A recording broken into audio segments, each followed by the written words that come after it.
If you have a job, you probably have a boss. And how grateful would you say your boss is for you and the work you do? When we asked leaders, are you above average in giving gratitude, recognition, appreciation? 67%, almost 7 out of 10 said yes. That's Chester Elton, co-author of Leading with Gratitude. Then we asked their employees, do you think your leader is above average in giving gratitude? Only 23% agreed. Or close to 2 in 10. Doesn't exactly match up with the self-reported scores. It's that gap that we call the gratitude gap. And that's a problem, because a workplace without gratitude? No thanks. When people are underappreciated, everything shuts down. It's keep your head down and survive. And survival mode is never a growth mode. It's really toxic. Hey, we're all leaders in some aspect of our lives, and the good news is that gratitude is a habit we can learn. Here's how. First, assume positive intent. I doubt you've met too many people that say, you know, my goal today, screw up 3 times before lunch. Hey, if you're gonna shoot baskets, it feels better to make the shots than to miss them. Same with work. If you gotta be there, it's gonna feel better to do well than to do poorly. That's human nature.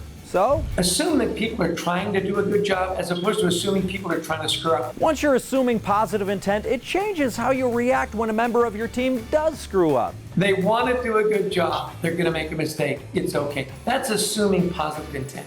If that sounds like empathy, you're right, which is the second tip for leaders. Walk in your team members' shoes. In places with poor leadership, you hear things like, oh, that's a mandate from the ivory tower. They have no clue what we're doing down here. So get your undercover boss on and do some shifts on the shop floor. What they do is they take the time to really learn the jobs of the people that work with and for them, so that they're not making demands that are just ridiculous.